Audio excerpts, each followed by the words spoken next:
شیر آیا شیر آیا شیر آیا والی مثال جو ہے نا وہ اسی طرح کی ہے کہ آپ ایک کام ہونے سے پہلے ہی اسے متنازع بنا کے پیش کر دیں. ابھی مجھے کوئی آپ بتا دیں, کوئی دوسرا میرا پینلسٹ یہ بات سمجھا دے کہ کہاں پہ جا کے کس مسلم لیگ نون کو جو ہے وہ فیور کی جا رہی ہے. کوئی ایک واقعہ کو بتا دیں جو پولیٹیکلی ان کو سپورٹ کرنے کے لیے مقدمات چل رہے ہیں, عدالت میں چل رہے ہیں, اور یہ وہ مقدمات ہیں جس میں جو موجودہ چیف جسٹس ہے وہ خود بار سے خطاب کے دوران کہہ چکے کہ یہ قانون کے جو مسالے ہیں, انصاف کے جو تقاضے ان کے منافی یہ سزا دی گئی تھی نواز شریف کی نااہلی والی, اور اس کو آئندہ بھی شاید قانونی ریفرنس کے طور پہ پیش نہ کیا جا سکے. اس ٹائم پہ وہ سپریم کورٹ کے سینئر جج تھے جب انہوں نے یہ بات کی, آج وہ چیف جسٹس آف پاکستان ہے.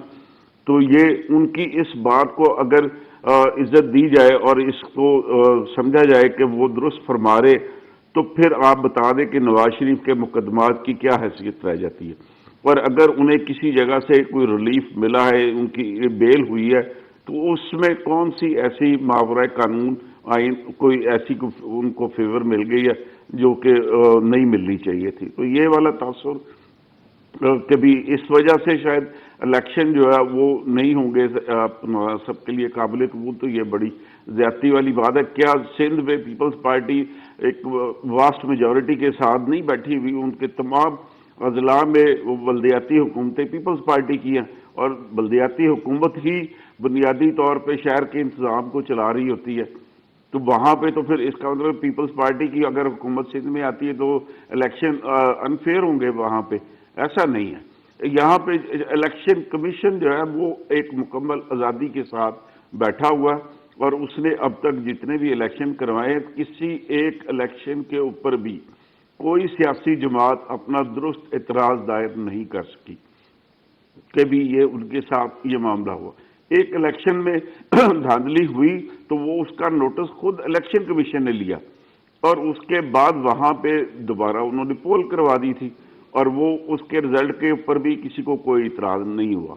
تو یہ والا معاملہ ہے. الیکشن کمیشن مکمل آزادی کے ساتھ اپنے فیصلے کر رہا ہے, اور اب یہ ممکن ہے کہ کسی کو وہ فیصلہ جو ہے وہ پسند آئے, کسی کو فیصلہ پسند نہ آئے, لیکن ان کی انٹیگریٹی کے اوپر اس طریقے سے تحفظات کا بیان کرنا مجھے لگتا ہے کہ وہ غیر مناسب بات. اور یہ وقت سے پہلے پھر الیکشن کو جو متنازع بنانے والی بات ہے وہ اسی کے زمرے میں جائے گا. جو جماعتیں بظاہر ان کے الیکشن ریس میں وہ پیچھے ہیں وہ تو ضرور اعتراض داخل کرتی ہے.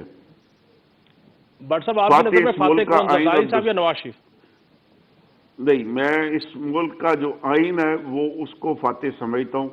یہ اس معاملے میں جو بھی عوام جس کو بھی مینڈیٹ دے گی وہ اس ملک میں اگلی حکومت بنائے گا. ابھی یہ بہت قبل از وقت بات ہوئے گی کہ کون سی جماعت وہ کو اکثریت ملے گی, کتنی اکثریت ملے گی, کون سی جماعت وہ پیچھے ہوگی. بٹ صاحب ٹھیک ہو گیا, آپ کا نقطہ نظر آ گیا. امتیاز خان فرحان صاحب, سیاسی میدان میں فیورٹ کی جنگ فاتح کون, اور جو چانڈیو صاحب نے نقطہ نظر رکھا کہ الیکشن جو ہے وہ شفاف ہونے کے اوپر سوالیہ نشان انہوں نے اٹھایا, آپ ان دونوں باتوں پہ کیا کومنٹ کریں گے؟ بسم اللہ الرحمن الرحیم.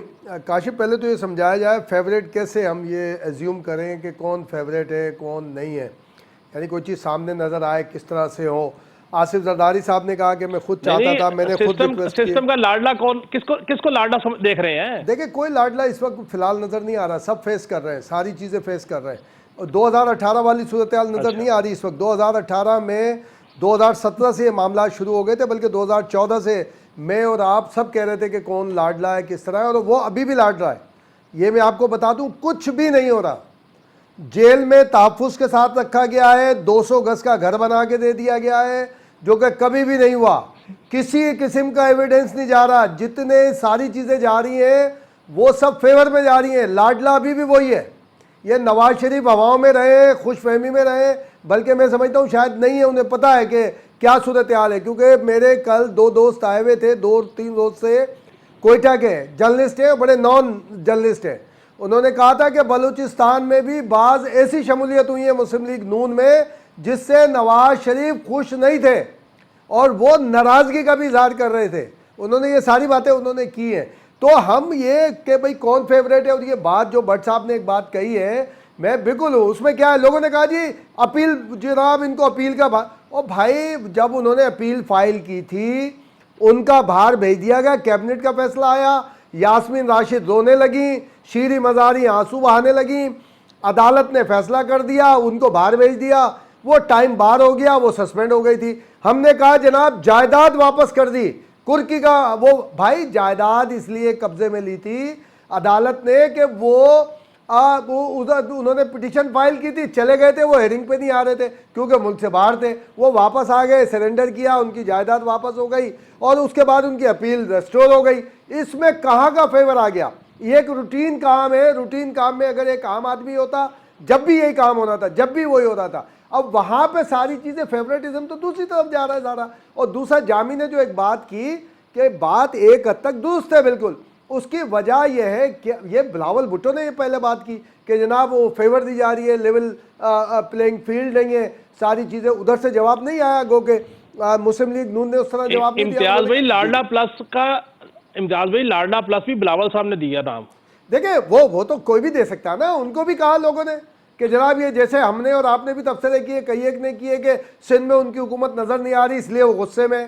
پھر ہم نے کہا کہ جی آصف زرداری اور بلاول بھٹو کے درمیان اختلافات ہو گئے. اختلافات کیا, میں اپنی رائے کا اظہار کر رہا ہوں, منور بٹ اپنے, جامی چانڈیو اپنے, کاشف رفیق اپنے. تو کیا ہمارے اختلافات ہیں؟ ہمارے اوپینین کا ایک فرق ہے. ہمارا اوپینین ہے آپ جس اینگل سے 6 دیکھ رہے ہیں میں اس اینگل سے 9 دیکھ رہا ہوں, یا میں اپنے حساب سے, اس میں اختلاف نہیں ہے نا. بلاول کا اختلاف تھا, اس نے ایک بات چیت کی, آگے کی. اب ایک اور کلپ اس کا بلاول بھٹو صاحب کا آیا ہے کہ وہ اسکول کے بچوں سے بات کر رہے ہیں اور اس میں وہ کہہ رہے ہیں کہ جناب میں یہ چاہتا ہوں کہ آپ کی نسل کے لیے, ہماری نسل کے لیے ایک اچھی پالیٹکس ہو, یہ بلیم گیم ختم کیا جائے اور یہ ساری چیزیں ختم کی جائے, جو آگے بڑھا جائے. یہ بات وہ کہہ رہے ہیں, وہ ساری چیزیں. اب اس کو ہم اختلاف کا رنگ بھی دے سکتے ہیں اور اس کو ہم یہ رنگ بھی دے سکتے ہیں کہ وہ ایک ینگ قیادت کو آگے چاہ رہے ہوں کہ بھئی آ جائے, مریم نواز آ جائیں, وہ آ جائیں, ادھر سے اسفند یار ولی صاحب کا ایمل ہے بیٹا, ادھر سے اور دوسرے, وہ سارے کے سارے ینگ نکل کے آئیں اپنی جماعتوں میں.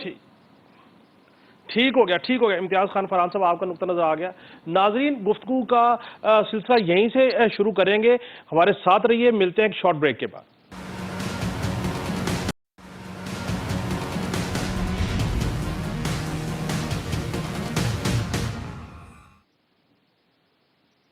ویلکم بیک ناظرین. ناظرین ملک میں دہشت گردی کے واقعات روز بروز بڑھتے جا رہے ہیں اور ہماری جو اطلاعات ہیں اور آئی ایس پی آر کی جانب سے جو ریلیز سامنے آئی اس کے مطابق آج بھی بنو میں جو معاملہ ہوا, جو خودکش دھماکہ ہوا, اس میں افغانی شہری کی شناخت ہوئی ہے اور ان کا ٹارگٹ جو ہے وہ سیکیورٹی فورسز کا قافلہ تھا اور ایک گروپ ہے حافظ گل بہادر گروپ, ان کے ساتھ ان کا نیکسس بتایا جا رہا ہے. کیا افغانستان پاکستان کا جو ہمسایہ ہے اور پاکستان کے افغانستان کے اوپر بہت احسانات ہیں, کیا افغانستان کی موجودہ حکومت وہاں سے پاکستان کے اندر جو انسرجنسیز کے واقعات ہو رہے ہیں ان کو کنٹرول کرنے کے لیے اپنا کردار ادا کر رہی ہے یا نہیں؟ دوسرا, منور بٹ صاحب آپ کے سامنے یہ سوال رکھنا چاہوں گا. دوسری بات جو امپورٹنٹ وہ یہ کہ کیا الیکشن کے قریب یہ دہشت گردی کے واقعات جو بڑھ رہے ہیں, کیا یہ بھی گو کی کیفیت کا شکار ہے کہ اب یہاں پہ ایک ڈیبیٹ سی شروع ہوتی نظر آ رہی ہے کہ شاید الیکشن آگے جا رہے ہیں, 8 فروری کو شاید الیکشن نہ ہو سکے, اور جس طرح پچھلے سیگمنٹ میں چانڈیو صاحب نے ذکر کیا مختلف واقعات کا, اگر 2008 سے لے کے 18 تک آئے تو آپ نے بھی دیکھا کہ دہشت گردی کے واقعات ہوتے رہے ہیں. یہ کوئی مخصوص مائنڈ سیٹ ہے جو الیکشن ڈیلے کرنا چاہتا ہے, یہ جینورلی پاکستان کی جو معاشی صورتحال ہے وہ سیکیورٹی کی عدم استحکام کی وجہ ہے؟ آپ کیا کہیں گے اس پہ؟ دیکھیں میں یہ سمجھتا ہوں کہ یہ پاکستان میں صرف معاشی عدم استحکام جو ہے اس کو تول دینے کے لیے یہ ایک وار چل رہی ہے جس میں پاکستان دشمن طاقتیں ملوث ہیں.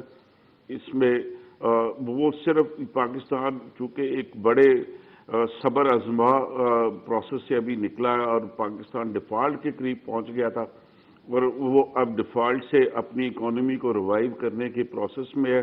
تو یہ والی چیز جو پاکستان کی دشمن قوتیں ہیں ان کو یہ پسند نہیں ہے، اور وہ سمجھتی کہ اگر پاکستان معاشی طور پہ خود مختار اور باوقار ملک بن گیا تو پھر وہ شاید جو چیزیں وہ امپوز کرتے رہے ہیں پاکستان پہ، ان کے لیے یہ پھر اس طرح کی چیزیں امپوز کرنا وہ ممکن نہیں رہے گا. تو یہ والا معاملہ ہے یہاں پہ، اور کچھ بھی نہیں ہے. اور یہ الیکشن پروسیس جو ہے وہ کسی بھی حالت میں اس کو یہ ڈیمیج نہیں کر سکیں گے یہ لوگ. جس طرح بھی ہے یہ پاکستان کی جو ریاستی ادارے ہیں جو وہ اس بات پہ کمیٹڈ ہیں کہ انہوں نے اب کسی بھی دہشت گرد گروہ کے ساتھ کوئی ڈائلاگ والا سلسلہ نہیں رکھنا، اور طاقت کا جواب جو ہے وہ طاقت سے دیا جائے گا. تو یہ والی پالیسی جب ملک نے اپنائی ہے، جس ملک نے اپنائی ہے وہ اس نے اپنے ٹارگٹس اچیو کی ہے.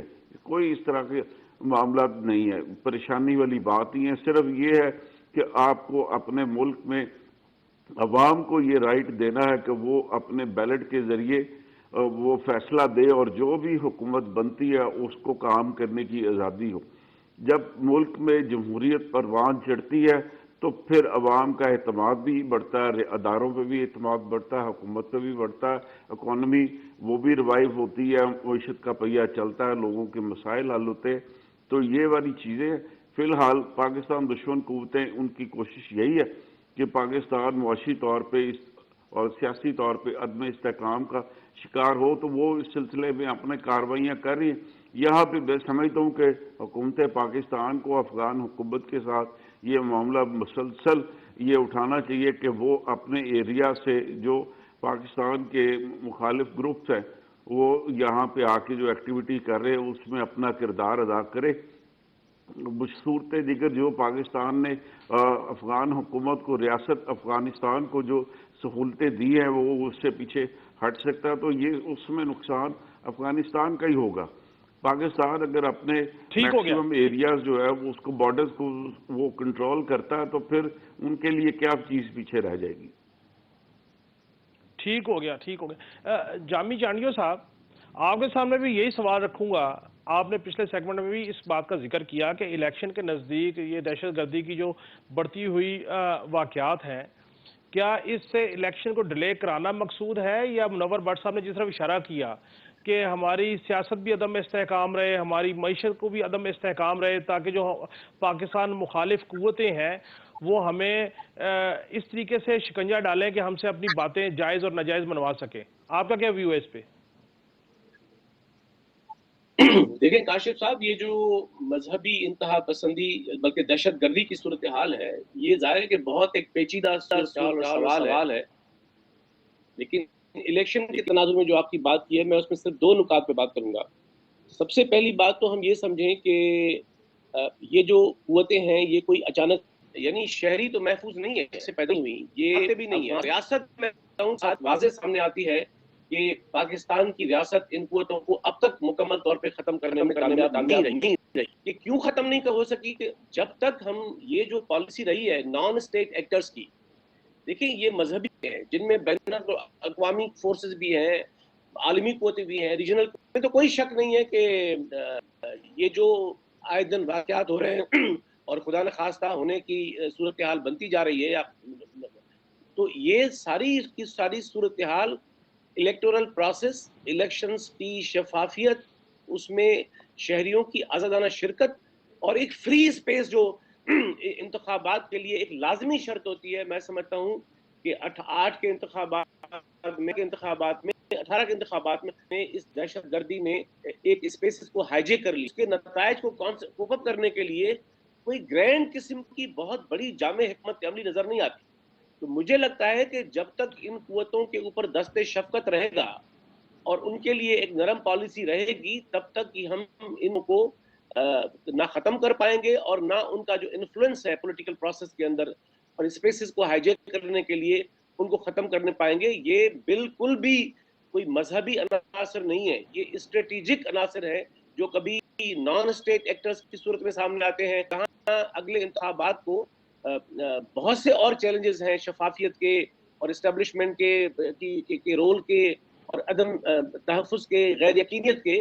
وہاں یہ جو صورتحال ہے وہ بھی ایک بڑا ایک چیلنج ہے کہ جس کے بارے میں اب تک نظر نہیں آ رہا کہ کوئی گرینڈ پالیسی اسٹریٹجی بن کر سامنے آئے. جی بالکل ٹھیک ہے، چانیو صاحب کا نقطہ نظر آ گیا. امتیاز خان فرحان صاحب، الیکشن کے نزدیک یہ بڑھتی ہوئی دہشت گردی کے واقعات جو ہیں، اس کے پیچھے سیاسی عدم استحکام، معاشی عدم استحکام ہے کہ الیکشن ڈیلے کرنا مقصود ہے؟ آپ کو کیا نظر آتا ہے؟ دیکھیں کاشف، الیکشن ڈیلے کرنے کے لیے اس قسم کی کوئی چیز کی کسی چیز کی ضرورت نہیں ہے. یہ ابھی ریسنٹ پاسٹ کے اندر کئی ایک چیزیں موجود ہیں، کوئی مسئلہ نہیں ہے اس کے لیے. تو جسٹ ایک عدالت میں پٹیشن ہوئی، پھر یا کوئی اور چیز آ گئی، کوئی اور معاملات آ گئے، میں نہیں سمجھتا.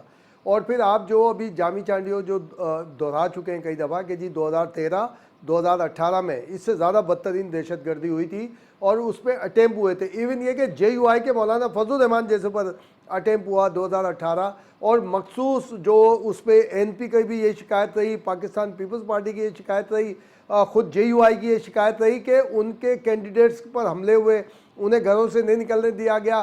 لیکن جب بھی کوئی پوسٹ پون والی یا ڈیلے کرنے والا معاملہ نہیں ہوا، اور اب تو عدالت کا فیصلہ موجود ہے 8 فروری کو، اللہ یہ کہ جب تک عدالت کوئی فیصلہ نہ کرے تب تک تو پاسبل ویسے بھی نہیں ہے کہ بھی اس طرح جائے، کیونکہ 8 فروری خود عدالت نے اور تمام جو اس میں الیکشن کمیشن ہو، ہماری فورسز ہوں، وہ سب وہاں پہ ان کی جوابات موجود ہیں. اس کے بعد یہ فیصلہ ہوا کہ جی 8 فروری کو ہوگا، پریزیڈنٹ بھی اس کے اندر موجود ہے. اب بات یہ آتی ہے کہ بھئی اس قسم کی جو واردات، میں یہ ضرور کہتا ہوں کہ یہ پالیٹکس کے اوپر اور جو ہماری اکنامی ہے اس کے اوپر اٹیمپ ضرور ہے، اور یہ پھر ہمارے جو ریاستی ستون ہیں اور جو خاص طور پہ جو ریاست اسٹیبلشمنٹ جو کہلاتی ہے، اب اس کو مستقل بنیادوں پہ یہ فیصلہ کرنا چاہیے. یہ بھی میں اپنی صحافتی زندگی میں پہلی مرتبہ دیکھ رہا ہوں کہ جو افغانیوں کی واپسی ہو رہی ہے، خاص طور پہ تارکین وطن کی، کہ اس کے اوپر اسٹینڈ کیے ہوئے گورنمنٹ نہ صرف اسٹینڈ کیے ہوئے بلکہ اس کو ڈیفینڈ بھی کر رہی ہے، اور کسی قسم کی کوئی ایک دن کی انہوں نے اضافہ اس پہ نہیں کیا. اس پہ نیک نیت نظر آ رہی ہے، اور اب ثابت ہو رہا ہے جیسے آج باقاعدہ یہ جو دہشت گردی کا عمل ہوا ہے اس کے اندر باقاعدہ اسٹیبلشمنٹ نے، ریاست نے ایک باقاعدہ اسٹیٹمنٹ جاری کیا کہ اس کو حکومت افغانستان نے ڈاکومنٹ جاری کیے ہوئے تھے. یہ تمام ڈاکومنٹ کے ساتھ موجود تھا، بلکہ کوشچن ریز کیا گیا کیا اب جو ڈاکومنٹ کے ساتھ موجود ہے افغانی، کیا ان کو بھی واپس بھیجنے کا کوئی عمل شروع کیا جائے یا کیا کیا جائے. تو یہ ایک بڑا اسٹینڈ ہے. اس کو اگر یہ کنٹینیو رہا تو پاکستان کی نہ صرف پالیٹکس بلکہ اکنامی پہ بھی اس کے اثرات پڑیں گے، کیونکہ اکنامی بھی انہوں نے گھیری ہوئی تھی، پالیٹکس کے اوپر بھی بہت سارے معاملات تھے اور مختلف واقعات ہوتے تھے. پاکستان کی انویسٹمنٹ اور بہت ساری متاثر ہوتی تھی، سی پیک ڈسٹرب ہوتا تھا، بہت ساری چیزیں ایسی تھی کہ ہمارے آپ کے سامنے آئی ہیں، بہت ساری ایسی چیزیں تھیں جو سامنے نہیں آئیں. تو اب یہ اس طرح کی ایکٹیویٹی، یہ پاکستان کی اپنی جو ریاست ہے اس کے لیے سوچنے کا مرحلہ تھا، ہے اور رہے گا. لیکن جیسے اسٹینڈ کر کے یہ ابھی کھڑے ہوئے ہیں اور باقاعدہ یہ کہا گیا، ہمارے انوار الحق کاکڑ جو کہ پرائم منسٹر ہیں، انہوں نے آپ کو یاد ہوگا ایک ہفتے پہلے کہا کہ حکومت افغانستان کو انتخاب کرنا پڑے گا کہ اسے ٹی ٹی پی چاہیے یا پاکستان چاہیے، وہ کس کو سپورٹ کرنا چاہتے ہیں. اس کے بعد آپ نے دیکھا کہ بہت ساری کوشش کی گئی کہ یہ واپسی کو رکوایا جائے عمل افغانیوں کا، یا بہت کچھ خود ہمارے اپنے پاکستانی کئی ایک نکل کے گئے، کوئی عدالتوں کی طرف چلا گیا، کسی نے اس کو مذہبی رنگ دینے کی کوشش کی، کسی نے کہا کہ اسلام کا قلعہ ہے پاکستان تو اس قلعے میں رہنے کی اجازت دی جائے، تو اور دوسری جگہوں پر بھی ہے. لیکن نہ عوام نے اس کے اوپر کان دھرا ہے. 99.9% عوام بھی اسٹیبلشمنٹ کے یا ریاست کے ساتھ کھڑے ہوئے کہ ان کو دہشت گردوں کو باہر کیا جانا چاہیے. لیکن یہ ہمارے اپنے لوگوں کی بھی کوتاہی ہے کہ ان کے علاقے میں مشکوک لوگ ہوتے ہیں، ان کو پوائنٹ آؤٹ کرنا چاہیے. میں تو بار بار لوگوں سے یہ بات کرتا ہوں کہ اگر آپ ڈرتے ہیں کہ موبائل فون پہ آپ اطلاع دیں گے تو آپ کا نمبر آ جائے گا، ایک انفارمیشن لکھیے، اس کو انویلپ میں ڈالیں اور اس کے لفافے کے اوپر ISI لکھ دیں، MI لکھ دیں، آپ یہ IB لکھ دیں، کسی بھی ایجنسی کا نام لکھ دیں، وہ ڈیلیور ہو جائے گا وہاں پر، اور ڈیلیور ہوگا تو کام شروع ہو جائے گا وہاں پر. تو یہ ساری ذمہ داریاں ہمیں بھی ادا کرنی چاہیے، ہمیں بھی اپنے اینڈ کے اوپر کام کرنا چاہیے کہ اگر حکومت، آپ ایمانداری سے بتائیں ان افغانیوں کی نشاندہی کے لیے کوئی کھڑا ہو رہا ہے؟ ابھی بھی ہمارے سندھ کے بڑے بڑے شہروں میں یہ موجود ہے، کراچی میں بھی بڑی تعداد موجود ہے. لیکن حکومت خود ڈھونڈے، پولیس خود ڈھونڈتی ہے، خود نکال رہی ہے، خود ان کو وارن کر رہی ہے جا کر. مگر as a citizen as a citizen of Pakistan کون کردار ادا کر رہا ہے؟ ہمیں سے کوئی کردار ادا کر رہا ہے؟ نہیں کر رہا ہے. دہشت گردی کو روکنا اداروں کی ذمہ داری ضرور ہے لیکن میری بھی ذمہ داری ہے. لیکن امتیاز صاحب جی جی قطع کلامی معاف، یہ بتائیں کہ جو افغانستان کے لوگ ہمارے ساتھ کر رہے ہیں، جو افغان حکومت کر رہی ہے اور ڈاکومنٹ ایشو کرتے ہیں اور وہ یہاں کی انسرجنسیز کرتے ہیں اور خود کش حملے کرتے ہیں، یہ محسن کشی نہیں ہے؟ یہ پہلا واقعہ نہیں ہے کاشف. میں تو کہتا ہوں میں نے کوئی ڈاکومنٹ نہیں دیکھا افغانستان کا کہ جس میں پاکستان کو باقاعدہ سرکاری طور پہ افغانستان نے تسلیم کیا ہو. میں نے نہیں دیکھا ابھی ڈاکومنٹ. میں اس کے لیے اصلاح کے لیے تیار ہوں. میں تو گوگل پہ بار بار سرچ بھی مارتا ہوں، مجھے کوئی ایسا ڈاکومنٹ اویلیبل نہیں ہے. اپوز کرنے کا ضرور ہے کہ ظاہر شاہ کے دور میں جب پاکستان کا ایک تھاٹ شروع ہوا تھا جب بھی مخالفت تھی، اس کے بعد بھی مخالفت تھی، اور مولا علی کرم اللہ وجہہ کا قول ہے کہ جس پہ احسان کرو اس کے شر سے بچو. تو یہ شر والی بات ہے. محسن کشی بالکل ایک ٹھیک تھوڑی ہو ہے. گیا، ٹھیک ہو گیا امتیاز فرحان صاحب، آپ کا نقطہ نظر آ گیا. ناظرین، آپ نے ہمارے پینلسٹ کی گفتگو سنی، اب تک کی گفتگو آپ کے سامنے ہم نے رکھی. ایک چھوٹی سی کمرشل بریک اور اس کے بعد آئیں گے اور پروگرام کے آخری سیگمنٹ میں گفتگو کریں گے. ہمارے ساتھ رہیے.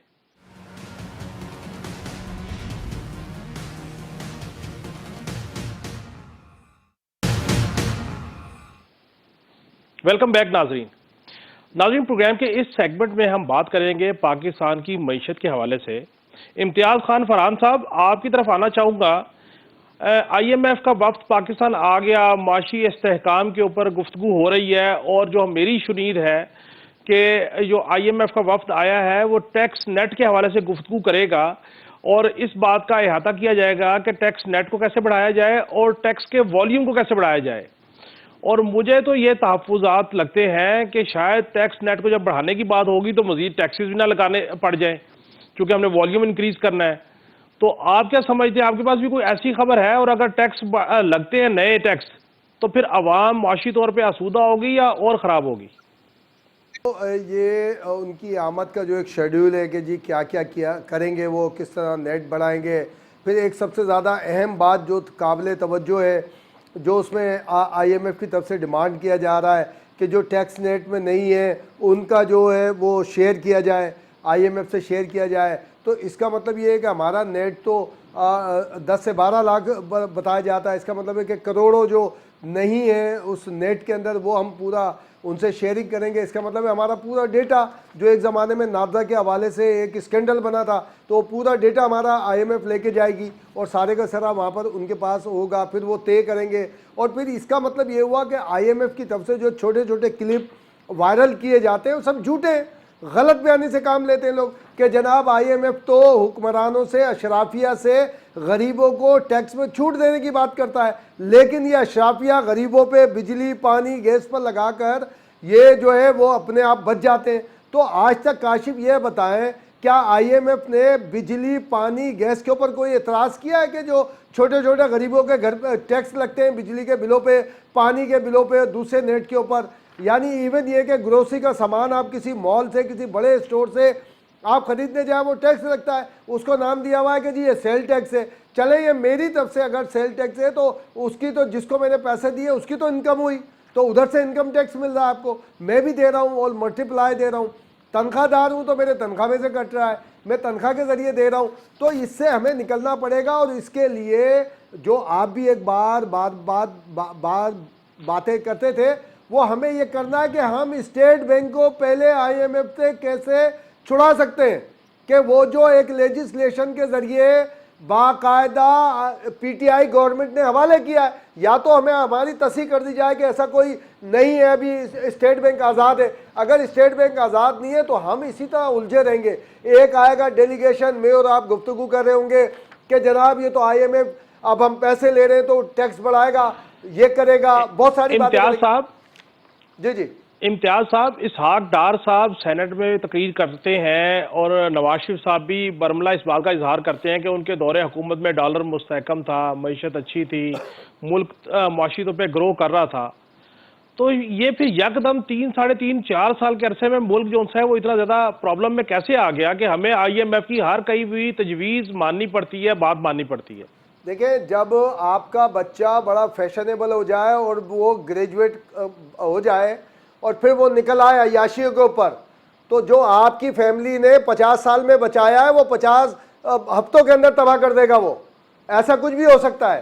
ہم نے یہی تو بولا نا کہ جب 36,000 ارب روپے کا لیا گیا قرض لیا گیا ماضی میں جو پورے 70 سال میں نہیں لیا گیا, ہم نے کہا نہیں یار یہ تو ایسے ہی اڑ رہا ہے, اور بہت سارے ایسے فیصلے کر لیے گئے, اسٹیٹ بینک دے دیا گیا, IMF کی جا بجا شرائط منظور کر لی گئی. ہم نے کہا نہیں یار اس کا کیا قصور ہے, یہ سارا ہمارا قصور ہے. یہ سارا ہمیں ایسیس کرنا چاہیے اور ہمیں IMF کی ڈکٹیشن سے آپس میں ملنا چاہیے. میں بار بار کہہ چکا ہوں کہ شہید رانی محترمہ بے نظیر بھٹو کے دور میں IMF نے اسی طرح پریشر ڈالنا شروع کیے تھے, تو بے نظیر صاحبہ نے ایک اسٹریٹجی کے ساتھ نکلی تھی اس سے. ہم ان کے کیوں مانتے ہیں؟ ہمیں IMF کے خلاف بھی پروگرام کرنے چاہیے, ان کے خلاف بھی بات کرنی چاہیے کہ یہ غریب دشمن ہے. بالکل بالکل بالکل امتیاز صاحب آپ کی تجویز آ گئی, انشاءاللہ اس پہ پروگرام کریں گے. جامی چانڈیو صاحب, آپ سمجھتے ہیں کہ جو موجودہ حکومت ہے, نگران حکومت, ان کے جو فیصلے ہیں وہ معاشی استحکام کی طرف جا رہے ہیں؟ جو IMF کی تکنیکی ٹیم آئی ہے جو ہمیں یہ بتائے گی کہ ہم ٹیکس نیٹ میں کیسا اضافہ کر سکتے ہیں, آپ اس بات سے اتفاق کرتے ہیں کہ ہم اس راہ پہ چل کے معاشی استحکام حاصل کر سکتے ہیں؟ دیکھیں کاشف صاحب, بات یہ ہے کہ یہ اتنے کوئی شارٹ ٹرم چیلنجز نہیں ہے کہ صرف یہ نگران حکومت کی پالیسیوں کے لینسز کو ہم دیکھیں. بات یہ ہے کہ IMF جو ہے اور پاکستان کا, میں صرف 2 نکات کی بات کر رہا ہوں آپ کے ساتھ, 3 بات.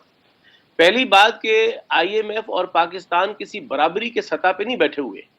IMF ایک انٹرنیشنل ایک بینک ہے جو ظاہر ہے کہ عالمی سامراجی قوت کا ایک ہتھ کنڈا ہے اور اس کے سامنے پیسے مانگنے والی ریاست ہے. تو جو مانگنے والا ہے اس کی شرائط تو ہوتی نہیں ہے. تو اس لیے سب سے پہلی بات کہ یہ ایک کلائنٹ پیٹرن ریلیشن شپ ہے جس میں پاکستان کوئی برابری کا فریق نہیں ہے. دوسری بات, اب جو مثال کے طور پر 2 بڑی باتیں جو آج اخبارات میں بھی رپورٹ ہوئی ہیں کہ IMF نے کہا ہے کہ پاکستان کو اپنی ترجیحات فسکل بدلنا پڑیں گی اور کلائمیٹ چینج کے اعتبار سے پاکستان کو اپنی فسکل پالیسی بنانا پڑے گی. تو میں آپ کے پروگرام کے توسط سے سوال اٹھا رہا ہوں کہ کیا پاکستان کی ریاست اپنی جو مالیاتی وسائل کی تقسیم کی ترجیحات ہے اس میں کوئی رتی برابر تبدیلی کر سکتی ہے؟ کوئی اگلی حکومت کر پائے گی؟ کیا آپ اپنے ڈیفنس بجٹ کو کم کر پائیں گے؟ اور جو غیر ترقیاتی اخراجات ہیں وہ کم کریں گے آپ؟ تو اس لیے, اور دوسری بات جو امتیاز صاحب نے بھی کی کہ جو آپ نے سوال کیا کہ جو ٹیکس نیٹ ہے, دیکھیں ٹیکس نیٹ جو ہے اس کو بڑھانے کی کوئی شرائط ہوتی ہیں. ایسے تو نہیں ہو سکتا کہ کسی ملک میں ریاست سروسز بھی نہ دے, پینے کا پانی بھی نہ دے, اور ریاست شہریوں کو کچھ بھی نہ دے, اور وہ صرف ٹیکسز بڑھا کے ان سے پیسے لیتی رہے. تو دنیا میں جہاں جہاں ٹیکس امپروو ہوتے ہیں, ٹیکس نیٹ بڑھتا ہے, وہاں ریاست ڈیلیور کرتی ہے, وہ سیوک ایمینٹیز فراہم کرتی ہے. ٹھیک ہو گیا پاکستان. اور تیسری بات میں کہہ رہا ہوں کہ جو وسائل کو بڑھانا ہے پاکستان کا, وہ وسائل کے بڑھانے کے لیے جو شرائط ہے, زراعت پہ آپ نے فوکس نہیں کیا, انڈسٹری پہ آپ نے فوکس نہیں کیا, ہیومن ریسورس پہ آپ نے فوکس نہیں کیا, تو فوری طور پر کیسے ایک ریاست 25 کروڑ کی عوام کی ریاست جو ہے وہ اپنے معاشی وسائل بڑھا دے گی؟ اس لیے میں سمجھتا ہوں جب تک پاکستان میں ایک مکمل طور پر وسائل کو پیدا کرنے اور اس کی جائز تقسیم کی ترجیحات تبدیل نہیں ہوگی, تب تک یہ معاملہ بہتر نہیں ہوگا. ٹھیک ہو گیا. منور بٹ صاحب, آپ سمجھتے ہیں کہ معاشی استحکام کے لیے جو حکومتی پالیسی ہیں وہ درست ہے؟ میں بالکل اس بات سے اتفاق کرتا ہوں کہ اس ٹائم پہ جو حکومت کی معاشی پالیسیاں ہیں وہ ملک میں استحکام لے کے آئیں گی. اور یہاں پہ مجھے IMF والا جو بات چل رہی تھی اس کے اوپر بھی کمنٹ کرنا ہے. اگر آپ پاکستان کو ایک خوشحال ملک بنانا چاہتے ہیں تو IMF نے کوئی اس طرح کی شرائط عائد نہیں کی کہ جس سے عام آدمی جو ہے اس کو کوئی مشکلات درپیش ہو. البتہ جو پاکستان میں رولنگ کلاس ہے اس کے لیے مشکلات ضرور بڑھ سکتی ہیں, اور یہ والی بات جو ہے وہ ہماری رولنگ کلاس کبھی بھی اس کو ایکسیپٹ کرنے کے لیے تیار نہیں ہوتی. یہاں پہ ٹیکس انڈسٹری پہ لگتا ہے لیکن اس کی پیمنٹ جو ہے وہ لاسٹ کنزیومر کر رہا ہوتا ہے, انڈسٹری خود سے پے نہیں کر رہی ہوتی ٹیکس. یہاں پہ مال پہ ٹیکس لگتا ہے لیکن وہاں پہ شاپنگ کرنے والوں کو ایک علیحدہ سے ایک چٹ وہ بل کے ساتھ لگا دی جاتی ہے کہ آپ نے اتنی شاپنگ کی, اتنے % ٹیکس ہے, تو وہ بھی لاسٹ جو کنزیومر ہے اس سے وصول کیا جا رہا ہے. یہاں پہ اگر ہماری اکانومی جو ہے وہ اس کو بالکل ڈیجیٹلائز کر دیا جائے اور ہر آدمی کی جو آمدنی کی ہے اس کو آپ کیلکولیٹ کر کے چلے اور منیمم ایک رکھ دیں کہ اماؤنٹ ہے وہ اس کے اوپر جو عام آدمی جس میں ایک گزارا کر سکتا ہے اس کو آپ ٹیکس فری کر دیں، اور یہ اشیاء خور و نوش اور دوسری جو کموڈیٹیز ہے اس کو آپ بالکل منیمم پرائز پہ لے کے آئے، اور اس سے اوپر جتنی بھی آمدنی ہے، جس بندے کی جتنی بھی آمدنی ہے وہ 25 سے 40% وہ ٹیکس پے کرے۔ دیکھیے گا کتنی جلدی پاکستان جو ہے اس کی اکانومی ریوائیو ہوتی ہے اور پاکستان خوشحال ہوتا ہے۔ یہ والا ماڈل امریکہ، یورپ اور دوسرے جو بڑے طاقتور ملک ہیں وہاں پہ یہی ماڈل ہے۔ مجھے برطانیہ کا تھوڑا سا پتہ ہے کہ وہاں پہ میری فیملی کے لوگ رہتے ہیں، وہ 40% تک ٹیکس پے کرتے ہیں اپنی آمدنی کے اوپر۔ اوکے، ٹھیک ہو گیا، بہت شکریہ، بہت شکریہ منور بٹ صاحب، امتیاز خان فرحان صاحب، جامی چانڈیو صاحب۔ ناظرین، آج کی گفتگو ہم نے آپ کے سامنے رکھی۔ عوام سے بہتر جج کوئی نہیں ہوتا، آپ کو بہتر جو لگے آپ اس میں سے اپنا نتیجہ اخذ کر سکتے ہیں۔ میری صرف ایک دعا ہے کہ خدا کرے کہ ایسے ملک میں حالات پیدا ہوں کہ یہاں پہ سیاسی استحکام بھی آئے، معاشی استحکام بھی آئے، اور یہاں کے رہنے والے غریب لوگ جو ہیں وہ اچھے طریقے سے عزت نفس کے ساتھ اپنی زندگی گزار سکے۔ ناظرین، دیگر پھر کسی مہمانوں کے ساتھ کسی وقت ملاقات ہوگی۔ اللہ حافظ۔